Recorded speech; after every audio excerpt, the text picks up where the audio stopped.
So how do you balance that as a judge to say, okay, I understand that, but this kid still went out there and he robbed, he pulled a gun, he did this and that. And I wrestle with this discussion I was having with somebody the other day. We were talking about the prosecutor, and this discussion came up with, oh, we need to get rid of the prosecutor. And I'm like, why we got to get rid of the prosecutor, the way he's prosecuting crimes, and people are doing this and they're doing that. And the prosecutor should be more lenient in this way, and they should be more about this.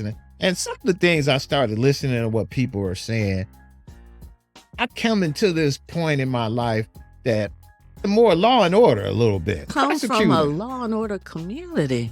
And I want him doing what he's supposed to do. Now, I expect us to have a balance where you should have representation, and I'm hoping that the judges are more in a position to do that. But that's where I'm at, and that's where I think people, and that's why I guess my question to you is, it's hard as a judge balancing that, because you have to make that decision and taking that into account. And I'm looking at you like, man, I'm broken because this kid just tore up my life and all of that. And on the other side, you got his parents who's giving you everything you just told me about why they can't.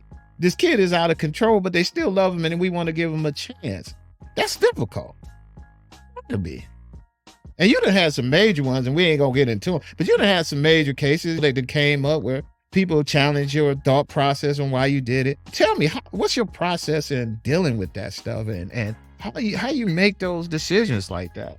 One of the words that you said was so critically important that I don't even know if you realized it when you said it. Okay. A kid. And what has been the challenges for this kid to somehow do the right thing, or the things that we expect or we need them to do. By the time they get to 3, we just really don't want them to put their finger in the socket or their hand on the stove. And we tell them all the time, but we're born with choice. And by the time we get them to kindergarten or to 1st grade, we're introducing them to society and the social expectations and what we're trying to teach them to do.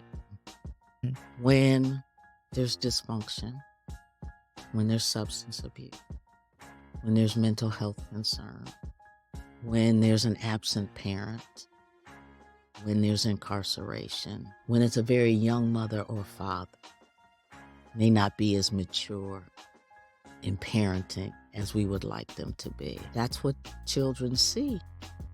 That's what they model. That's how they respond. In so many ways, we are beginning to learn better because we've studied it longer since I've been on the bench. The effects of trauma on children. When you have trauma, when you have dysfunction, when you have housing insecurity, when you're hungry, when you have ADHD, when you're not catching on in class, when you're being bullied, maybe if you're being sexually assaulted in your own home. How do you think straight and do the right thing? And then you have older people around you that may be saying, take a sip, some alcohol. You deal with that. The courts, you taking all of that in account.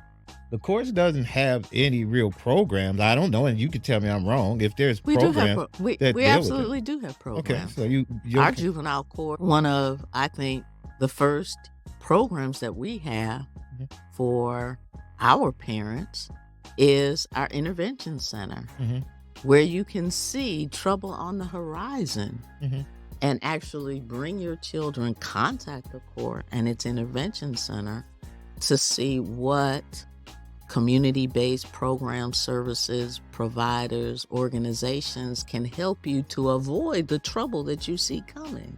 So is it safe to say that if I'm in court, my son came in here and he's been having issues, and having those, do you as a judge, all those things that you think is happening Yes. because dad ain't there, dad may be on drugs, all of this stuff, as a judge, do you ever say, you know what, as a parent, we're going to hold you accountable for what he done? Not in the sentencing of what he did, but in the fact that you're just a terrible parent that's raising a kid in that position. And it could be that you're terrible because of your circumstances. I'm not going to say that, but circumstances can still make you a bad parent.